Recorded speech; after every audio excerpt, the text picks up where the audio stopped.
রাত 2:30। দুজন লোক হাতে হারিকেন নিয়ে তড়িঘড়ি করে কাদের মিয়ার বাড়ির উঠোনে এসে ঘরের জানালার সামনে গিয়ে দাঁড়ায়। সেই সময় কাদের গভীর ঘুমে আচ্ছন্ন। হঠাৎ জানালাতে হালকা করে কয়েকটা টোকা পড়ে। টোকা পড়ার শব্দে কাদের হালকা করে চোখ মেলে তাকায়। আধো আধো ঘুমে এসে শুনতে পায় ফিসফিস করে কেউ বলছে, কাদের, অমুক তো মারা গেছে, জলদি বাইরে আয়। কাদের বিষয়টা তেমন বুঝতে পারে না, তাই সেই হালকা করে জানালা খুলে দেখে তার পরিচিত দুজন লোক দাঁড়ানো। মৃত্যুর খবর শুনে তিনি জলদি বিছানা ছেড়ে ওঠে, ঘরের বাইরে আসে, এসে তাদেরকে জিজ্ঞেস করে কি হয়েছে। তখন তারা বলে, ও তো কিছুক্ষণ আগে মারা গেছে রে, জলদি চল, ওকে দাফন দিতে হবে, তাছাড়া লাশ বেশিক্ষণ রাখা যাবে না, লোকজন জানাজানি হয়ে গেলে তো অনেক বড় সমস্যা। এই কথা শোনা মাত্র কাদের বুক ধুপ করে ওঠে। সেই দুজনের সাথে এই রাতের বেলায় তড়িঘড়ি করে কাদের বেরিয়ে পড়ে লাশের বাড়ির উদ্দেশ্যে। লাশের বাড়ির উঠোনে যেতেই কাদের দেখে 4-5 জন লোক উঠোনে দাঁড়িয়ে আছে এবং তারা খুব আস্তে আস্তে চাপা স্বরে বলছে, এই লাশকে এখনই দাফন দিতে হবে। কিন্তু লাশ কে বের করবে? লাশ বের করার মতো সাহস তাদের মধ্যে কারোর হচ্ছিল না। সকলেই ভয়ে ঘরের বাইরে দাঁড়িয়েছিল। এরপর কাদের সহ তাদের মধ্যে থাকা আরেকজন ঘরের ভেতরে প্রবেশ করে। ঘরে গিয়ে দেখে খাটের উপর একটা লাশ, চোখ মেলে বড় বড় করে তাকিয়ে আছে, গাল থেকে চোয়াল পর্যন্ত বিশাল বড় একটা হাসি। মুখের দিকে তাকিয়ে দেখে মনে হচ্ছে এই হাসির শব্দ যেন ঘরের চারিপাশেই শোনা যাচ্ছে, প্রকম্পিত হচ্ছে। চারদিক থেকে হাসির শব্দে তাদের দুজনের বুক কেঁপে ওঠে, স্বাভাবিক যে কোনো মানুষেরই হওয়ার কথা। তারা দুজন বাইরে আসে, এসে পাশ থেকে 3টা শক্ত গাছের ডাল 3 টুকরো করে কেটে নিয়ে আবারও ঘরের ভেতর প্রবেশ করে। ডালটি হাতে নিয়ে সেই লাশটিকে স্পর্শ না করে ছোট ছোট ডালের 3টা টুকরা লাশের পিঠের নিচ দিয়ে কোনোভাবে ঢুকিয়ে লাশটিকে মাটিতে নামায়। তারপর বাকি 4 জনকে ভিতরে আসতে বলে এবং সেই ডালের 3 মাথায় 3 জন করে মোট 6 জন সেই ডালের মাথা ধরে লাশটিকে কোনোভাবে ঘর থেকে বের করে নিয়ে যায় গোসল করানোর জন্য। যখন তারা লাশটি ঘর থেকে বের করতে যাবে তখন তাদের মধ্য থেকে 2 জনের নজর লাশটির দিকে পড়ে। এক পলকের জন্য তারা দেখে লাশটি যেন তাদের দিকে তাকিয়ে জোরে জোরে খিলখিল করে হাসছে। হাসির কারণে তাদের পুরো শরীর ঠান্ডা হয়ে যায়। লাশ ঠান্ডা হয়, কিন্তু জীবন্ত মানুষকে ঠান্ডা করার জন্য লাশের একটা ছোট্ট মুভমেন্ট যদি কেউ চোখে পড়ে সেটাতেই এনাফ। হঠাৎ এমন একটি দৃশ্য দেখে তারা দুজনেই ভয় পেয়ে ডালের মাথার সাইডটি ছেড়ে দেয়, যার ফলে লাশটি থপাস করে মাটিতে পড়ে যায়। লাশটি যখন মাটিতে পড়ে যায় ঠিক সেই সময় অনবরত পাখির কিচিরমিচির শব্দ। মনে হচ্ছে তাকে যারা গাছপালার ডালে ডালে বিভিন্ন পাখি দাপাদাপি করছে। তারা খুব কষ্ট করে লাশটা ঘর থেকে বের করে নিয়ে আসে। ঘরের বাইরে লাশ আনার সাথে সাথে কোকিল, পেঁচা, ঘুঘু ডাকাডাকি করছে। ডাকার ধরন থেকে মনে হচ্ছে এরা কোনো ডাকাডাকি করছে না, এক একটা পাখির ডাক যেন এক একটা আর্তনাদ। তারা কান্নাকাটি করছে। পরিবেশটা একদম থমথমে হয়ে গেল। এমনিতেই কোনো একটা লাশ মারা বা কোনো একটা মানুষের মৃত্যু হলে এলাকাটা, জায়গাটা, স্থানটা থমথমে হয়ে যায়। সেই জায়গাটা থমথমে, সব কিছু যেন একেবারে মুহূর্তের মধ্যে নিশ্চুপ। লাশ গোসল করানোর জন্য তারা লাশটিকে একটা চৌকির মধ্যে রাখে। যখন লাশ তারা চৌকির মধ্যে রাখে ঠিক তখন মনে হচ্ছিল দূর থেকে কেউ তাদের দিকে কয়েকশো পাতিল ছুঁড়ে মেরেছে। পাতিল ছুঁড়ে মারা পড়ার শব্দ স্পষ্ট তারা তাদের কানে শুনতে পায়। তারা ভয়ে কেঁপে ওঠে এবং কাদের বলতে থাকে, তাড়াতাড়ি হাত চালা, এখনই গোসল করানো শেষ করতে হবে। যেহেতু লাশটা ধামাচাপা দেওয়া লাগবে, তাই যত দ্রুত সম্ভব লাশটাকে দাফন করার জন্য গোসল করাতে হবে জলদি। কাদের সহ আরেকজন মিলে মোটা কাপড়ের ব্যবস্থা করে এবং সেই কাপড় তারা দুজন হাতের মধ্যে মোটা করে পেঁচিয়ে নেয়। সেই সাথে নিজেদের চোখ শক্ত করে কাপড় বেঁধে দিয়ে দেয়। আর সেখানে থাকা বাকি 2 জনকে বলে লাশ দাফন করার জন্য কবরখোর। হারিকেন নিয়ে সেই 2 জন কবরস্থানে চলে যায়। বাকিরা লাশটিকে গোসল করাতে যায়। তারা যখন চোখে কাপড় বেঁধে লাশটিকে গোসল করাতে যাবে ঠিক তখন মনে কানে ভেসে আসছিল দূর থেকে কেউ কাঁসার কলসে জোরে জোরে বাড়ি মারছে। আর সেই বাড়ি মারার শব্দ তাদের কান পর্যন্ত স্পষ্ট শোনা যাচ্ছে। তখন তারা লাশের গায়ে পানি ঢেলে গোসল করাতে যায়। ঠিক তখন তাদের কাছে মনে হচ্ছিল আশেপাশের গাছগুলো উপর থেকে কারা যেন নেমে আসছে খুব দ্রুত গতিতে। পাতার ডালের সাথে ডালের বাড়ি খাওয়ার মুড়মুড় শব্দ হচ্ছিল। শব্দের ফলে তারা আল্লাহ আল্লাহ বলে ডাকা শুরু করে। আর ওইদিকে যেই দুইজন লোক কবরস্থানে কবর খুঁড়তে গিয়েছে তাদের সাথে ঘটে একটা ঘটনা। তাদের মধ্য থেকে যখন একজন কোদাল দিয়ে মাটি এক কোপ দেয়, ঠিক সেই সময় তাদের পায়ের নিচের মাটি কেঁপে ওঠে। কোপ দেওয়ার শব্দ মনে হলো অনেকগুলো পাখি ঝাঁক বেঁধে কিচির মিচির করতে করতে উড়ে গেল। যতবার মাটিতে কোপ দেয় ততবার তাদের পায়ের নিচের মাটি কেঁপে ওঠে। এর মধ্যে তারা শুনতে পায় কারো পায়ের প্রতিধ্বনি দানবের মতো হেঁটে আসছে তাদের দিকে। প্রতিটি পায়ের কদমে যেন মাটি কাঁপিয়ে দিচ্ছে। আর এদিকে কাদের সহ আরেকজন মিলে কোনো রকম লাশের হাত পা রানের চিপা আঙ্গুলগুলো খিলাল করে কোনোভাবে গোসল কাজ সম্পন্ন করে এবং একটা কাপড় দিয়ে পুরো শরীর কোনো রকম পেঁচিয়ে ফেলে। আর বলতে থাকে জলদি করে লাশটা কবর দিতে হবে, লাশ থাকা মানে বিপদ। কাপড়টা কোনো রকম পেঁচিয়ে সেখানে থাকা 4 জন ব্যক্তি, 2 জন পায়ের দিকে 2 জন মাথার দিকে ধরে এক প্রকার দৌড়ের মতো কবরস্থানের দিকে লাশ নিয়ে যেতে থাকে। তারা যখন লাশ নিয়ে কবরস্থানে যেতে থাকে তখন তাদের কাছে মনে হচ্ছিল তাদের পেছন পেছন অনেকে তাদের গতিতে দ্রুত এগোচ্ছে। কান্নার রোল পড়ে গেছে, পিছনে কাঁদতে কাঁদতে লোকজন পেছন থেকে আসছে। কেউ চাপা স্বরে কান্না করছে, কেউ বা জোরে জোরে কান্না করছে। কান্নার শব্দ আকাশে বাতাসে কেমন একটা প্রতিধ্বনি হয়ে কোনো জায়গা থেকে বাড়ি খেয়ে আবার ফেরত আসছে। আর তাদের পাশ কাটিয়ে কেউ এক প্রান্ত থেকে অনেক অন্য প্রান্তে দ্রুত গতিতে দৌড়ে দিয়ে যাচ্ছে। কবরস্থানে পৌঁছাতে দেখে বাকি 2 জন হারিকেনের আলোয় মোটামুটি অর্ধেক কবর খুঁড়ে ফেলেছে। যেহেতু তাদের সাথে কোনো কিছু সমস্যা হচ্ছে তাই কাদের তখন বলে ওঠে, কবর আর খোলা লাগবে না, একে এখনই দাফন করতে হবে। কোনো প্রকার জানাজা ছাড়াই তারা সেই লাশটাকে কবরস্থ করতে যায়। যখন কবরস্থ করতে যায় ঠিক তখনই ধূপ করে হারিকেনের আলোটা নিভে যায়, যেই আলোটি তাদের ভরসা ছিল। চারদিক একেবারে ঘুটঘুটে অন্ধকার হয়ে যায়। কোনো রকম লাশটা তারা কবরে রাখে। লাশটা কবরে রাখতেই বানরের ডাকাডাকি শুরু হয়ে যায়, পাখির কিচিরমিচির শব্দ, সেই সাথে লাশের খিলখিল হাসিতে মনে হচ্ছিল মাথার উপরের গাছ ভেঙে এখনই তাদের মাথার উপর পড়বে। গাছগুলো যেন একেবারে তাদের মাথার কাছে নুয়ে আছে। লাশ কবরে রেখে তড়িঘড়ি করে হাত দিয়ে কোনো রকম মাটিগুলো লাশের উপর ফেলে মাটি চাপা দিতে যাবে, ঠিক তখনই বাঘের গর্জনের শব্দ। ভয়ে তাদের গলা শুকিয়ে আসছিল। যতটুকু মাটি দেওয়ার যায় মাটি দেওয়ার দিয়ে সেখান থেকে একবার দৌড় দিয়ে তারা পালায়। কিন্তু যখন তারা দৌড় দিতে থাকে তখন পেছন পেছন দানবের কদমের ন্যায় কেউ ধাওয়া করতে থাকে। কান্নার শব্দ তাদের কানের পাশ ঘেঁষে চলে যাচ্ছে। পেছন ঘুরে দেখতে পায় বিশাল বিশাল নেকড়ে, হায়না, বাঘ রক্তচক্ষুর ন্যায় তাদের দিকে দ্রুত গতিতে এগিয়ে আসছে। বলা যায় ধেয়ে আসছে। চারিপাশে গরম বাতাস। এই গরম বাতাসের মধ্যে একটা তাপ ছিল, আগুনের তাপ। মনে হচ্ছিল আগুন ধেয়ে আসছে পেছন থেকে। চলে যাচ্ছি পরবর্তী ঘটনায়। বিদেশ ফেরত শাহিন দেশে আসে। যেহেতু বিদেশ অনেকটা সময় কাটিয়েছে তাই দেশে এসে চিন্তা করে কিছু জমি জমা যদি কিনা যায়। নিজের গ্রামে তেমন মন মতো ভালো জায়গা পাচ্ছিল না, তাই তিনি আশেপাশে গ্রাম ভালো জমির খোঁজ করছিল। তখন সে কোনো এক লোকের মাধ্যমে খোঁজ পায় পাশের গ্রামের একটা জমির মালিক, যিনি তার ছেলে জমিটা বিক্রি করবে। যেহেতু জমিটা ভালো পজিশনে আর দামও কম, তাই জমিটা তার পছন্দ হয়ে যায়। কাগজপত্র যাচাই বাছাইয়ের জন্য, জমি মাপার এবং আনুষঙ্গিক কাজগুলোর জন্য সে গ্রামের চেয়ারম্যানের কাছে যায়। চেয়ারম্যানের অফিসে বসে সবাই আলাপ আলোচনা করে। জমির ভালোভাবে যাচাই বাছাই করার কথাবার্তাও হয় সেখানে উপস্থিত থাকা কাদের দাদা শাহিনকে জিজ্ঞাসা করে, আপনি কি সত্যি এই জমি কিনতে চান? তখন শাহিন বলে জি। তার কথা শুনে সেখানে থাকা লোকজন বেশ অবাক হয়ে যায়। সকলে মিলে তাকে বলে, আপনি ভালোভাবে জেনে শুনে জমি কিনছেন তো?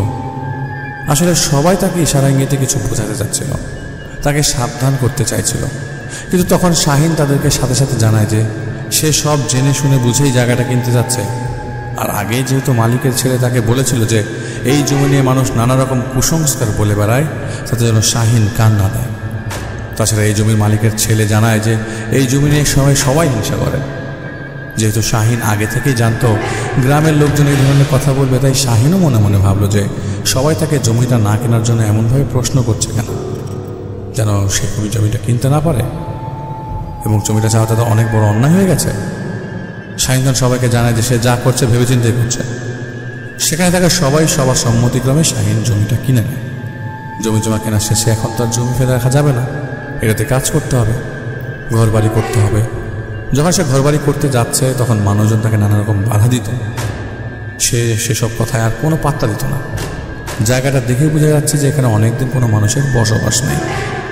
বাড়ির সামনে উঁচু একটা ভিটা আর কিছু পুরনো বাঁশ, যেগুলো ইতিমধ্যেই ঘুনে খেয়ে ফেলেছে। তারপরে তারা তাদের অস্তিত্ব নিয়ে দাঁড়িয়ে আছে মাটির সাথে। এখন এগুলো পরিষ্কার করার জন্য শ্রমিক লাগবে। যেহেতু এই গ্রামের মানুষ চাচ্ছিল না যে সেই জায়গাটা কিনুক, তাই এই গ্রামের কোনো শ্রমিক তিনি এই গ্রামের কোনো শ্রমিকই খুঁজলেন না। তিনি তার পাশের গ্রামের কয়েকজন শ্রমিকের সাথে কাজের ব্যাপারে কন্ট্রাক্ট করলেন, কিন্তু তারা সবাই কাজ করার ব্যাপারে অনাগ্রহ দেখায়। তারা কেউ এই কাজ করতে রাজি না। শেষে শাহিন তার গ্রাম থেকে 2 গ্রাম পরে গিয়ে 4 জন শ্রমিক পায় যারা কাজ করতে আগ্রহী। তার পরদিন সেই 4 জন শ্রমিক কাজের জন্য আসে। শাহিন তাদের জায়গাটা দেখিয়ে দেয়। তারা যখন কাজ করতে আসে, আশেপাশের গ্রামের মানুষ কানাঘোষা করতে থাকে। গ্রামের পলিটিক্স এটা। তাদের মধ্যে আলী নামের একজন লোক এই শ্রমিক বিষয়ে জিনিসটা খেয়াল করে এবং তারা কানাঘোষা করে বলে কথা শুনে ফেলে। তারপরে তিনি পাত্তা না দিয়ে কাজে মন দেয়। যেহেতু ভিটা বাড়িটা ছিল উঁচা আর এইটা ভেঙে করে সমান করবে, তারপর কাজ করতে হবে। আর আশপাশটাতে অনেক গাছপালা ঝোপঝাড়, এগুলো পরিষ্কার করতে হবে। তারা যখন কাজ শুরু করবে তখন গ্রামের একজন লোক বলে ওঠে, এখানে বাড়ি ঘর করবা ঠিক আছে, কিন্তু এই জায়গাটা কিন্তু ভালো না, এখানে খারাপ কিছু আছে, পরে কোনো ঝামেলা হলে আমরা কিন্তু এর দায়ভার নিব না। এই সেই নানান কথা। শাহিন শ্রমিকদের বলে, দেখো এরা আসলে আমাদের ভালো চায় না, হিংসা করে। আমি অন্য গ্রাম থেকে এসে জমি জমা কিনছি, তাই এরা তাদের চোখে নজরে লেগেছে। কোনো সমস্যা নাই, তোমরা কাজ করো, তোমাদের আমি পারিশ্রমিক বাড়িয়ে দেব। শ্রমিকরাও খুশি। আশেপাশের গ্রামবাসীদের বলে যাওয়া হবে, আমরা বুঝে নেব, আপনাদের বুঝতে হবে না। এই কথা শুনে সবাই সেই স্থান ত্যাগ করে আর তারা খুশি মনে কাজে লেগে পড়ে। কিন্তু আলী একটা বিষয় লক্ষ্য করে যে সবাই যখন চলে যায় তখন পরিবেশটা কেমন থমথমে হয়ে যায়। আলীর গায়ে কাটা দিতে থাকে। মনে হতে লাগলো উঁচু ভিটার উপর থেকে কেউ যেন তাদের উপর তীক্ষ্ণ দৃষ্টিতে তাকিয়ে আছে। আলীর কাছে অস্বস্তি লাগতে থাকে, কিন্তু কাউকে সে তেমন কিছু বলে না। তারপর প্রথমে তারা উঁচু ভিটাটা ভাঙার চেষ্টা করে, কিন্তু অদ্ভুত ব্যাপার হলো তারা যখন জমিতে মাটির উপর কোদাল দিয়ে কোপ দেয় তখন মনে হয় যেন মাটি না, তারা পাথরের উপর কোপ দিচ্ছে। কোদাল যেন 5 ইঞ্চিও ডাবছে না মাটিতে। তারা কয়েকবার চেষ্টা করে, কিন্তু কোনোভাবেই তারা মাটি কোপাতে পারছে না। এভাবে ঘন্টাখানেক চেষ্টা করে, কিন্তু কিছুতেই কি হচ্ছে না কাজ। পাশের পুকুর থেকে পানি এনে মাটি ভেজাতে থাকে, আবার মাটি ভিজে গেলে হয়তো নরম হয়ে যাবে, কোপাতে সুবিধা হবে। কিন্তু মাটি ভেজানোর পরও তারা সেই একই যেই লাউ সৈকত, মাটি তারা কাটতে পারে না।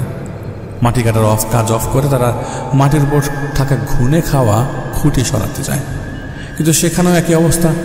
ঘুনে খাওয়া বা সাধারণত নরম হয়, হাত দিয়ে অনেক সময় ভেঙে ফেলা যায়, কিন্তু তাদের কাছে মনে হচ্ছিল এটা কোনো জরাজীর্ণ বাঁশ না, এটা একটা পিলার। মনে হচ্ছে পিলার দাঁড় করানো। সারাদিন পরিশ্রম করে 100 ভাগের 1 ভাগও কাজ তারা সম্পন্ন করতে পারেনি। তাদের মধ্যে থেকে 2-1 রেগেই গেল যে কী কাজ করতে আসলাম, কাজের কোনো কিছু ঠিক নেই, শুধু পরিশ্রমটা করলাম। যেহেতু তারা এখানে কাজ করতে আসছে তাই যত কিছু হোক কাজ তো করতেই হবে। সন্ধ্যা হয়ে যায়। সন্ধ্যার সময় কাজের তেমন অগ্রগতি হয় না, তাই তারা কাজ স্থগিত রেখে ওই ভিটার পাশেই তেরপল দিয়ে একটা থাকার জায়গায় কোনো রকম বানিয়ে থাকা শুরু করে। ওই রাতটা থাকার ব্যবস্থা করে। যেহেতু সেদিন তাদের কাজের প্রথম দিন, আর প্রথম দিন হওয়ার ফলে তাদের রান্নার কোনো সরঞ্জাম ছিল না, তাই শাহিন শ্রমিকদেরকে বলে কালকে সকালে তাদেরকে রান্নার সকল সরঞ্জাম কিনে দিয়ে যাবে আর তারা এখানেই রান্না করে খাবে। যেহেতু সন্ধ্যা হয়ে গেছে আর তাদেরও খাওয়ার দরকার, তাই শাহিন নিকটস্থ একটা হোটেল থেকে তাদের রাতের খাবারের ব্যবস্থা করে, তাতে রাত পার করেও দুপুর অবধি খাবার খেতে পারে। তো রাতের খাবার শেষ করে তারা সকালে ঘুমিয়ে যায়। সেদিন রাতে আলীর স্বপ্ন দেখে একজন বয়স্ক মহিলা চুলে জটলা পাকানো তন্ত্র সাধনা করছে এবং তার সামনে আগুনের শিখা প্রজ্বলিত হচ্ছে দাউ দাউ করে অবস্থায়, আর তার পাশে একটা মৃত মানুষের লাশ। সেই বয়স্ক মহিলাটি বিড়বিড় করে কিছু একটা পড়ছে আর সেই লাশের উপর লাল আবির ছিটাচ্ছে এবং বুকের উপর এঁকে দিয়েছে একটা চিহ্ন। এবার আলী আরও স্বপ্ন দেখে যে এই বয়স্ক মহিলা সেই লাশটার হাত থেকে 5টা আঙ্গুল কেটে নেয় এবং 5টা কাটা আঙ্গুলের মাথায় ধারালো সূচ অনবরত ঢুকিয়ে যাচ্ছিল। সেই মহিলা যখন সেই মৃতদেহের আরেকটা হাতের আঙ্গুল কাটতে যাবে ঠিক তখন দেখে লাশটা তার দিকে তাকিয়ে অনবরত হাসছে। যখন মহিলাটি তার অন্য হাতের আঙ্গুলগুলো কেটে নিল তখন লাশটা ঘের ঘের করে ঘোঙানোর মতো শব্দ করছিল। মনে হচ্ছে লাশটা ব্যথা পাচ্ছে কিন্তু বলতে পারছে না। একটু পর সেই তান্ত্রিক মহিলা সেই লাশের মুখটার ভেতর কিছু একটা ঢুকিয়ে দেয় এবং সুই দিয়ে ভালো করে মুখটা সেলাই করে দেয়। যখন সেলাই করতে লাগলো ঠিক তখন আচমকা সেই মহিলার সামনে 2টা বড় শকুন ধপাস করে মাটিতে আছাড় দিয়ে পড়ে। শকুন 2টা ডানা মনে হচ্ছিল কেউ টেনে ছিঁড়ে ফেলেছে। মহিলাটা এটা দেখে ভীষণ ভয় পেয়ে যায়। যখন সে ভয় পেয়ে যায় ঠিক তখন সেই মহিলাকে অদৃশ্যভাবে কেউ 2 হাত টেনে ছিঁড়ে ফেলতে লাগে। সেই তান্ত্রিক মহিলা ব্যথায় কোঁকড়াতে লাগলো আর চিৎকার করতে লাগলো। একটা সময় সেই মহিলার একটা হাত টেনে ছিঁড়ে ফেলা হলো, রক্ত টুপ টুপ করে পড়ছে হাত থেকে। ঠিক সেই মুহূর্তে অদৃশ্যভাবে একটা রশি এসে তার গলায় পেঁচিয়ে যায় এবং তাকে ফাঁসির মতো করে শূন্যে ঝুলিয়ে দেয়। মনে হচ্ছিল নিচ থেকে কেউ রশিটা জোরে টান দিয়ে ধরে রেখেছে। মহিলাটার দাঁত জিহ্বার উপর কামড় দিয়ে রক্ত বের করে ফেলে। মুখ দিয়ে রক্ত গলা অবধি তখন ভিজে যাচ্ছিল। হঠাৎ করেই মহিলা তার চোখ বরাবর কেউ ধারালো সূচ ঢুকিয়ে দিল। চোখের মণি বের হয়ে আসার উপক্রম। ঠিক সেই মুহূর্তে তিনি শুনতে পেল চারদিক থেকে অট্ট হাসির শব্দ, যে হাসির শব্দে আলীর ঘুম ভেঙে যায় আর নিজের গলার মধ্যে কোনো কিছু দিয়ে জোরে টান দেওয়ার অনুভব করে। তৎক্ষণাৎ ঘুম থেকে লাফ দিয়ে ওঠে। ঘুম থেকে ওঠার পরও আলীর শব্দ তারা শুনতে পায় চারপাশে। সে ভয়ে আল্লাহর নাম নিয়ে কোনোরকম পাশ ফিরে ঘুমিয়ে যায়।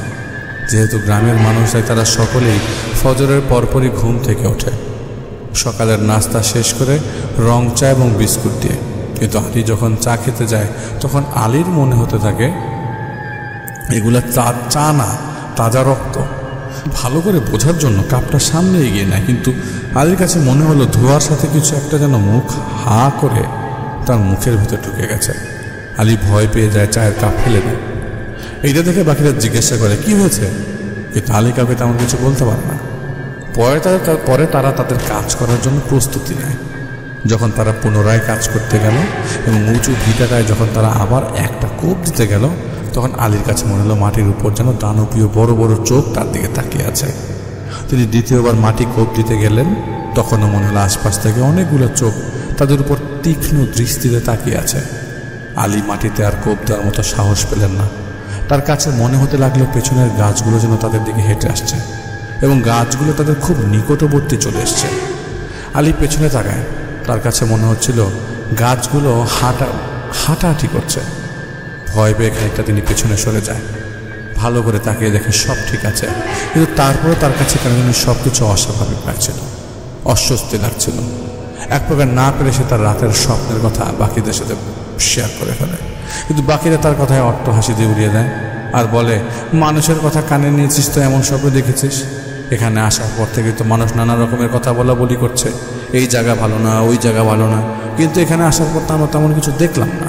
আর তুই হয়তো এসব মনের ভুল দেখছিস আর লোকদের কথা বেশি ভাবছিস, তাই এমন হচ্ছে। এসব বাদ দে তো, কাজে মনোযোগ দে। কাজ যদি ঠিকভাবে না করিস তাহলে মালিক টাকা দিবে না। আলীও তখন মনে মনে ভাবলো হয়তো তিনি বেশি চিন্তা ভাবনা করছেন দেখে এই অবস্থা। তিনি আর কাজে মন দিতে পারলেন না। এভাবে সকাল 10টা বেজে গেল। সকালে হালকা নাস্তা করার পর 10টার দিকে তাদের ভাত খাওয়ার প্রয়োজন হয়, যেহেতু গ্রামের মানুষ। যখন তারা ভাত খেতে বসে তখন আলী ভাতের দিকে তাকিয়ে দেখে ভাতের জায়গায় অগণিত ছোট ছোট সাদা সাদা পোকা, ম্যাগটস বলা যায়, তারা ভাতের বাটিতে কিলবিল করছে। এইটা দেখে সে বাটি সহ খাবার ছুঁড়ে মারে। আলীর খাবার ছুঁড়ে মারা দেখে বাকিরা জিজ্ঞাসা করে কি হয়েছে? আলী বলে ওদিকে তাকিয়ে দেখো, এগুলা ভাত না, পোকা। সবাই তখন আলীর কথা মতো সামনের দিকে তাকায় আর বলে কোথায় পোকা, এগুলো তো ভাতই। আলী ভালোভাবে তাকিয়ে দেখে আসলে তো এগুলো ভাত। উনি বুঝতে পারে না কি হচ্ছে তার সাথে, যেহেতু সেগুলো ভাত ছিল না, তাই বাকিরা মিলে অল্প অল্প করে আলীকে কিছু ভাত দেয়। কিন্তু আলী সে ভাত কেন যেন গিলতে পারছে না। আলীর কাছে মনে হচ্ছিল তার গলায় অগণিত ছোট ছোট কাঁটা বিঁধে আছে। তখন আলী মনে মনে ভাবলো এই জায়গাটি আসলেই ভালো না, লোকজন শুধু শুধু কেন মিথ্যা কথা বলবে। আর আসার পর থেকে আলীর সাথে কিছু না কিছু হচ্ছেই। আর যেহেতু গ্রামের মানুষদের মধ্যে কুসংস্কার বেশি, তাই তিনি ভাবতে লাগলেন এগুলো হয়তো অশনির সংকেত তাকে দেওয়া হচ্ছে। তাই তিনি বেশ বিচলিত হয়ে পড়েন আর বলেন যে সেখানে আর কোনো কাজ করবে না। পরে তার সাথে থাকা বাকিরা বলে, যেহেতু তোর ভালো লাগছে না, ঠিক আছে আজকের দিনটা কাজ কর, কালকে চলে যাস। নানা রকম চিন্তা ভাবনায় সেদিন আর তারা কাজের কোনো অগ্রগতি করতে পারেনি।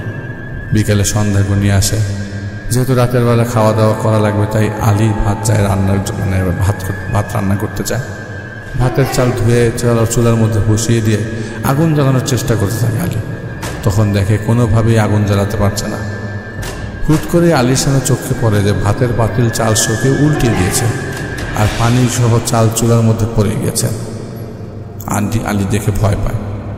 এমনি সারাদিন একটার পর একটা কাণ্ড তার সাথে ঘটে যাচ্ছে, আর তিনি মনে মনে ভাবেন হয়তো খারাপ কিছু আছে এখানে। তিনি পুনরায় চাল ধুয়ে এনে চুলায় বসায়। একবার না, দুইবার না, তিনবার চেষ্টা করার পর যখন আগুন জ্বালায়, তখন আগুনের লাল আভায় তিনি বুঝতে পারেন তার পেছন দিকে কে হয়তো এক পাশ থেকে অন্য পাশে দ্রুত গতিতে চলে গেছে।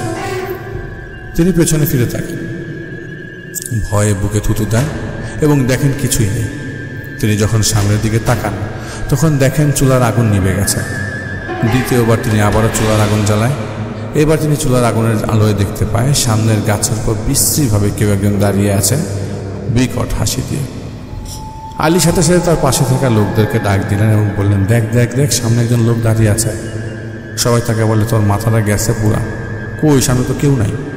তিনি তখন আবার সামনের দিকে তাকিয়ে দেখেন গাছে কেউ নাই, কিন্তু মনে হচ্ছিল কেউ যদি এক গাছ থেকে অন্য গাছ দিয়ে লাফ দিয়ে যায় যেমন শব্দ হবে, ঠিক সেরকম শব্দ সেখানে হয়েছে। তিনি বেশ ভয় পেয়ে যান। বাকিদেরকে বললেন রান্না করার জন্য, তিনি রান্না করতে পারছেন না। রান্না শেষ করে খাওয়া দাওয়া করে সকালে ঘুমাতে যান, কিন্তু আলী তার পাশে থাকা দুজনকে বলে তার খুব ভয় করছে, তিনি তাদের দুজনের সাহায্য নিয়ে ঘুমাবেন।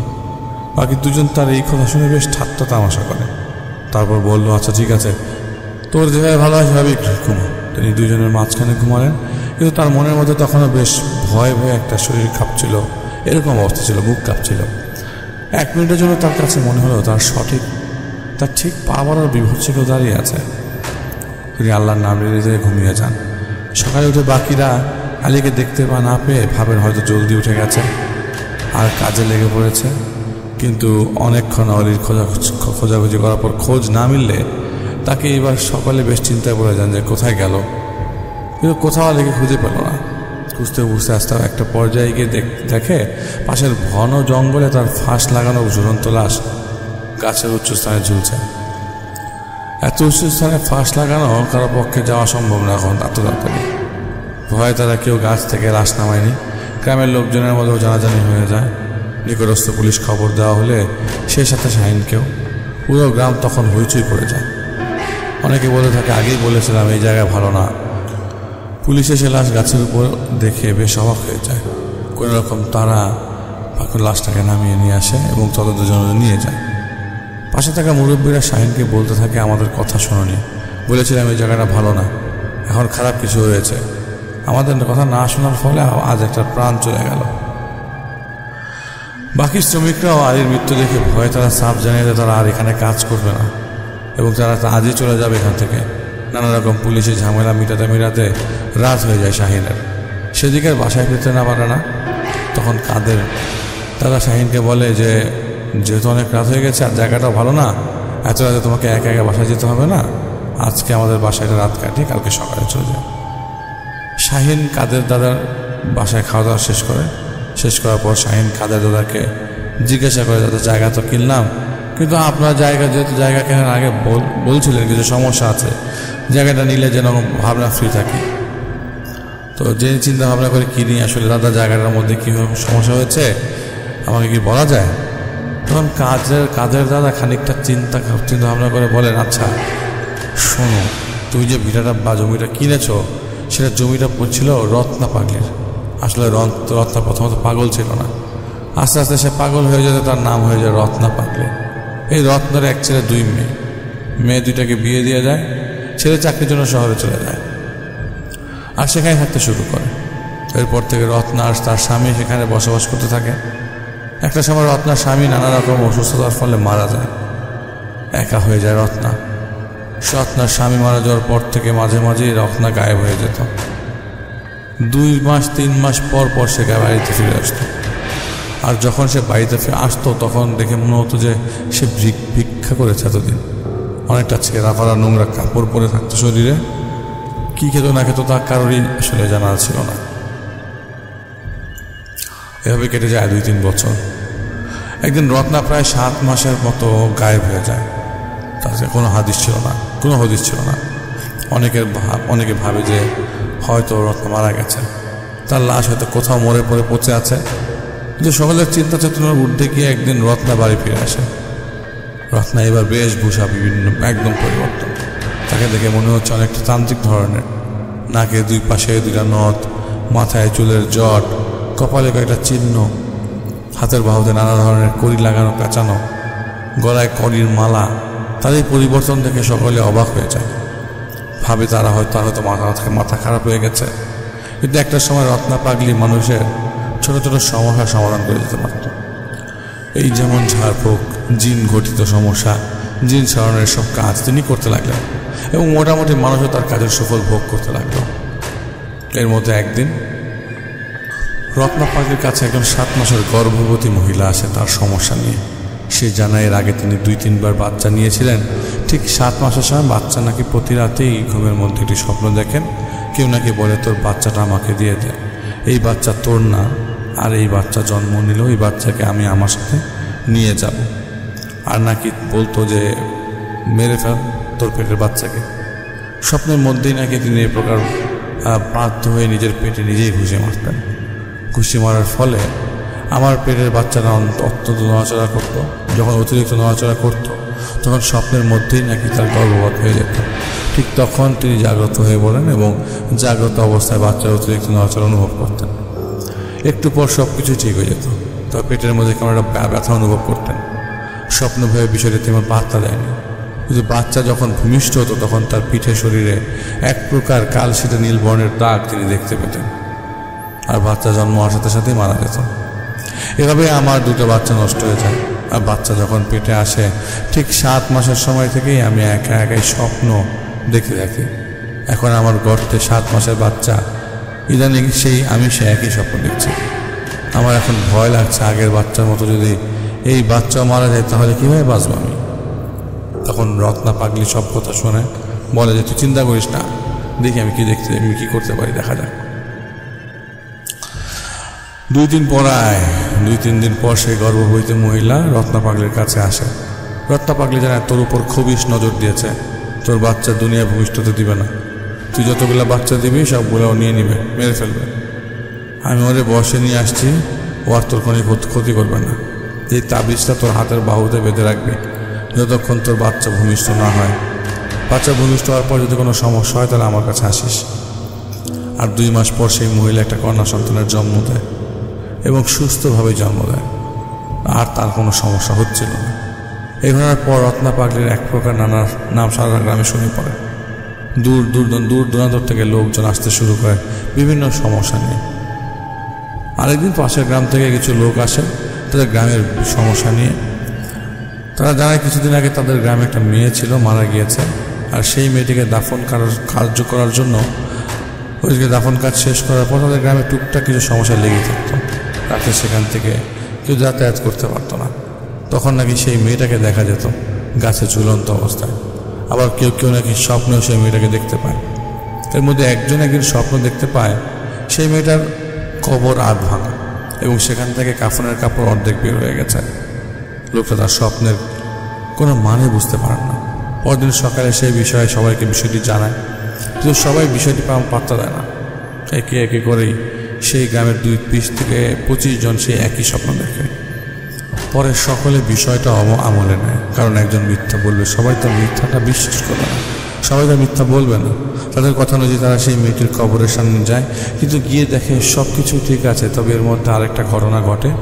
যারাই সেই মেয়েটাকে স্বপ্ন দেখেছে তারাই ধীরে ধীরে মস্তিষ্ক বিকৃত হতে থাকে। সকলে চিন্তিত হয়ে পড়ে এবং তারা ভালো ওঝার খোঁজ করতে থাকে। একটা সময় তারা রত্না পাগলির খবর পায় এবং তার কাছে আসে। রত্না পাগলি সব কিছু শুনে বলে যে 2 দিন পর তাদের গ্রামে যাবে ঘটনা কি দেখার জন্য। সব কিছুর খোঁজ খবর তিনি নেবেন। 2 দিন পর রত্না সেই গ্রামে যায় দুপুরের দিকে, এবং দুপুরে গিয়ে বলে যে যে কবরটার সমস্যা সেই কবরে যেন তাকে নিয়ে যাওয়া হয়। গ্রামের লোকজন তাকে সেই কবরের সামনে নিয়ে যায়। উপর থেকে দেখতে কবর একদম ঠিকঠাক। পরে রত্না সেখান থেকে চলে আসে এবং বলে সন্ধ্যার পরে যাবে, কবর যা করার করবে। সন্ধ্যার পরে রত্না পাগলি সাধনায় বসে। সেই মেয়ের পরিবারকেও ডেকে নিয়ে আসা হয় এবং জিজ্ঞাসা করা হয় মেয়েটি কীভাবে মারা গেছে। তখন তার বাবা মা জানায় কোনো কারণ ছাড়াই তার মেয়েটি ধান খেতে পোকা মারার যে কীটনাশক ওষুধ ব্যবহার করা হয় সেই ওষুধ থেকেই আত্মহত্যা করেন। পরে আমরা তাকে স্বাভাবিক প্রক্রিয়ায় দাফন কাজ শেষ করি। সব শুনে বলে রত্না ঠিক আছে। রত্না তন্ত্র সাধনায় মনোযোগ দেয়। সাধনার এক পর্যায়ে রত্না জানায় যে মেয়েটার উপর একটা নয়, 2টা নয়, 3টা খুবই শাসন করেছে। মেয়েটা যখন জীবিত অবস্থায় ছিল তখন মেয়েটাকে নানাভাবে ভয় দেখিয়ে টর্চার করত। কীটনাশক খাওয়ানোর জন্য তারাই প্ররোচনা ধরে দিয়েছে যাতে সে নিজে নিজে আত্মহত্যা করে। মেয়েটা মারা গিয়েও শান্তি পায়নি, তাই কবর থেকে সেই খবিশরা কাফনের কাপড়, কবরের মাটি, মেয়েটার কিছু শরীরের অংশ কেটে নিয়ে গেছে এবং এর দ্বারা ভয়াবহ জাদুটনা করেছে। মেয়েটা বারবার স্বপ্নে এসে এটাই ইঙ্গিত দিচ্ছিল। পরে সকলে জিজ্ঞাসা করে এই সময়ের সমাধান কি। রত্না পাগলি বলে পুনরায় কবর থেকে উঠে সে মেয়েটার লাশ তুলে শরীয়ত মোতাবেক দাফন কাজ শেষ করতে হবে। এই মেয়েটার শরীয়ত মোতাবেক দাফন কাজ সম্পন্ন হয়নি। আগে মেয়েটাকে উঠিয়ে শরীয়ত মোতাবেক দাফন করে সম্পন্ন করেন, তারপর বাকি যা কিছু করার লাগে আমি করে দিব। পরে মেয়েটার লাশ কবর থেকে উঠিয়ে আনা হয়, গোসল করানো হয়, জানাজা পড়িয়ে দাফন করা হয়। আর এর কিছুদিন পর আস্তে আস্তে তাদের সমস্যাটা কমে যায়। রত্না কিভাবে কি করেছিল সে বিষয়ে সেখানের কাউকে তেমন কিছু করেনি। পরে সে সেখান থেকে চলে আসে। এভাবে রত্নার কাজের কথা এক গ্রাম থেকে আরেক গ্রামে ছড়িয়ে পড়ে। একটা সময় রত্না পাগলির নাম তান্ত্রিক উপাধি পায়। যেহেতু রত্না পাগলির কাছে কাজে মানুষ সুফল পেতে লাগলো, একদিন পাশের গ্রাম থেকে একজন মহিলা ও পুরুষ আসে তার কাছে একটা সমস্যা নিয়ে। সমস্যাটা মূলত তার 3-4 বছরের বাচ্চা। তার বাচ্চাটা নাকি অদ্ভুত রকম আচরণ করছিল বিগত কয়েক মাস ধরে। বড়দের ন্যায় শক্তি তার গায়ে। কিছুদিন যাবৎ কোনো খাওয়া দাওয়া করছে না। কিন্তু না খেয়ে একটা বাচ্চা বাঁচা কীভাবে সম্ভব? রত্না পাগলি তাদের সকল কথা শুনে জানায় যে তিনি এই বিষয়টা দেখবেন এবং 2 দিন পর তাদেরকে আসতে পারেন। 2 দিন পর তারা যখন আসে তখন রত্না পাগলি জানায় তার ছেলের উপরে ঘোর বিপদ। তার ছেলেকে কারো নামে উৎসর্গ করে দেওয়া হয়েছে এবং তার ছেলেকে কোনোভাবেই বাঁচানো সম্ভব নয়। যে কোনো সময় তার ছেলেকে ভোগে পরিণত করা হবে। আর তার ছেলে এখন সম্পূর্ণরূপে সেই শয়তানরা কবজা করে ফেলেছে। ওর ভিতরে ও এখন নাই। ওকে সেই শয়তানরা নিয়েই যাবি। আর এর কোনো উপায়ও নেই, উপায়ও তার জানা নেই। আর জানা থাকলে সেটা খুবই দুষ্কর, করা সম্ভব না। এটা শোনার পর সেই ছেলের বাবা মা কান্না ভেঙে পড়ে এবং তাকে খুব আকুতি মিনতি করে যেন সে তার ছেলের কাজটা সমস্যাটা সমাধান করে দেয়। কিন্তু রত্ন জানায় যে এই কাজ তিনি করতে পারবেন না।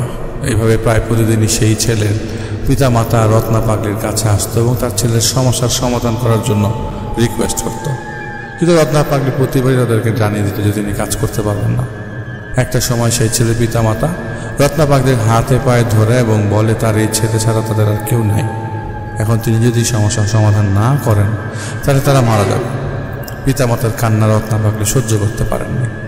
তিনি তখন জানায় ঠিক আছে আমি চেষ্টা করে দেখতে পারি, কিন্তু এই কাজ করলে তোর বাচ্চা মারা যাওয়ার সম্ভাবনা বেশি, কারণ তোর বাচ্চাকে ভোগে দিয়ে দেওয়া হয়েছে আর ভোগে দিয়ে দেওয়া জিনিস কিন্তু সহজে বাঁচানো সম্ভব না।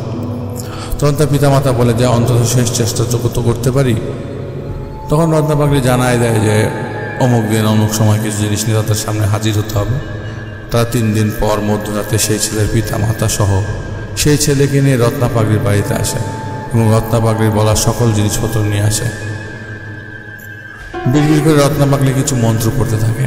একটা সময় রত্না পাগলির কাছে মনে হলো তার সামনে ঠিক কাজ বরাবর কিছু একটা বিকৃতি অবস্থায় দাঁড়িয়ে আছে, যা দেখে রত্না খানিকক্ষণের জন্য বিচলিত হয়ে পড়ে। তারপরও তিনি তার মন্ত্র পড়া বন্ধ করেন না। একটা সময় রত্না খেয়াল করে যে সেই ছোট্ট মেয়েটা তার দিকে তাকিয়ে খিলখিল করে হাসছে এবং তার মন্ত্র পড়ার মাঝখানে সেই বাচ্চাটা উঠে গিয়ে রত্নাকে শূন্যে তুলে দেয় এক আছাড়। এভাবে 3-4টা আছাড় খায় রত্না। এরপর তাকে উল্টো করে এক আছাড় মারে তার পিঠের উপর বসে এবং রত্নার ডান পা ধরে জোরে মোচড় দেয়। মোচড় দেওয়ার সাথে সাথে রত্না চিৎকার দিয়ে ওঠে। রত্নার পা মোচড় দিয়ে ধরে ভেঙে ফেলে। পা ভেঙে দিয়ে সাথে সাথে সেই বাচ্চাটা উঠে দৌড় দিয়ে পাশের ঝোপঝাড়ের দিকে চলে যায়। এদিকে রত্না পাগলি ব্যথায় চিৎকার করতে থাকে। সেই ছেলের পেছন পেছন সেই ছেলের বাবা মাও দৌড় দিতে থাকে, কিন্তু ছেলেটাকে এই রাতে কোথাও খুঁজে পায় না। পরদিন সকালে সেই ছেলেটার খোঁজও গ্রামের লোকজন সব এক হয়ে যায়। এক হয়ে সেই ছেলেটাকে খুঁজতে থাকে, কিন্তু কোথাও খুঁজে পায় না। খুঁজতে খুঁজতে এক পর্যায়ে তারা ঝোপঝাড়ের বেশ ভেতরে ছেলেটার মোচড়ানো ডেড বডিটা পায়। ছেলেটাকে এমন অবস্থায় পাওয়া যায়, শরীরের কথা যেভাবে চিপড়ানো হয় ঠিক সেভাবে ছেলেটাকে চিপড়ানো হয়েছে। পুরো শরীরের হাড় মনে হচ্ছে ভেঙে গুঁড়া করে ফেলা হয়েছে। পরে গ্রামের সকলে ছেলেটাকে উদ্ধার করে দাফন কাজ শেষ করে। আর এদিকে রত্না পাগলির পা ভেঙে পঙ্গু। যেহেতু সে এখন পঙ্গু হয়ে গেছে, তাই সে আস্তে আস্তে ধরনের কাজ করা বন্ধ করে দেয়, আর লোকজন আসা বন্ধ হয়ে যায়। একটা পর্যায়ে রত্নার পা পচন ধরে যায়। ধীরে ধীরে রত্নার আচরণের পরিবর্তন ঘটতে থাকে। একটা সময় সবাই ধারণা করে নিল রত্নার উপর হয়তো জিন ভর করেছে, যার জন্য সে এখন পাগল হয়ে গেছে। আস্তে আস্তে রত্নার খোঁজ খবর নেওয়া সকলে বন্ধ করে দিল। কিন্তু কেউ যখন তার বাড়িতে পাশ দিয়ে যেত, মনে হতো তার বাড়ির মধ্যে অনেক তোলপাড় চলছে। অনেক সময় সন্ধ্যার দিকে তার বাড়ির রাস্তার দিকেও কেউ গেলে ফিস ফিস শব্দ শোনা যেত, যার মধ্যে জন্য মানুষ ভয়ে সেদিক দিয়ে যাওয়া বন্ধ করে দেয়। একদিন আমি হুট করে রত্না পাগলিকে রত্না পাগলিকে স্বপ্ন দেখি।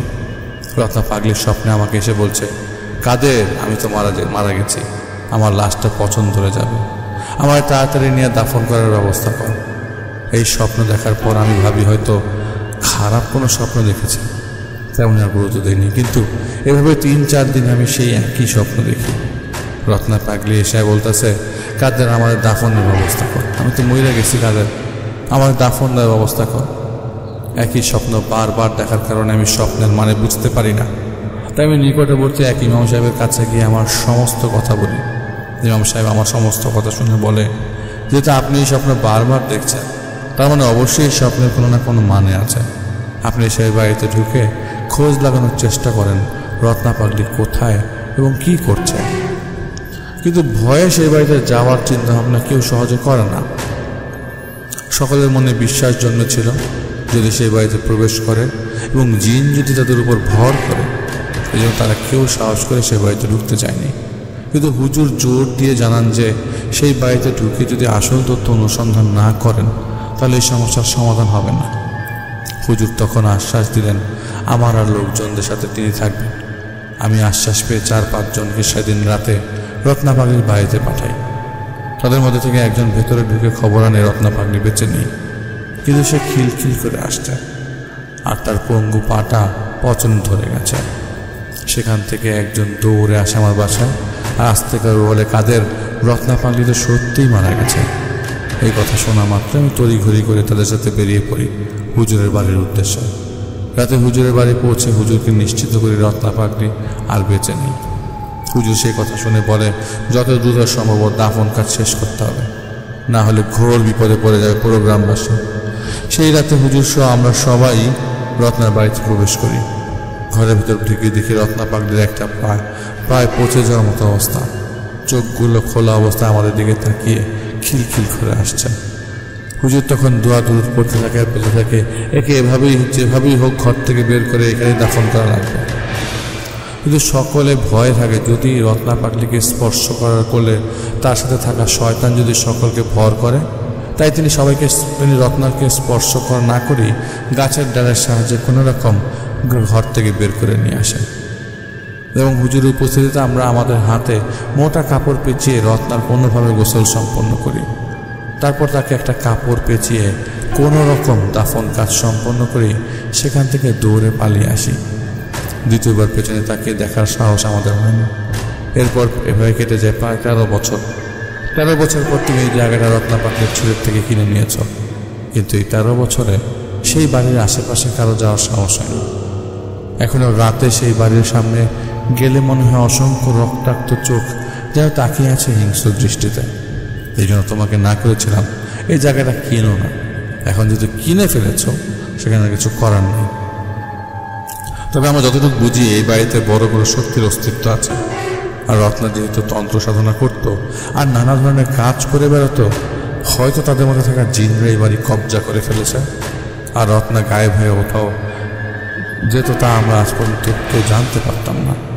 শাহিন এই কথা শুনে চিন্তা করে তার আর এই এখানে বাড়ি করা ঠিক হবে না।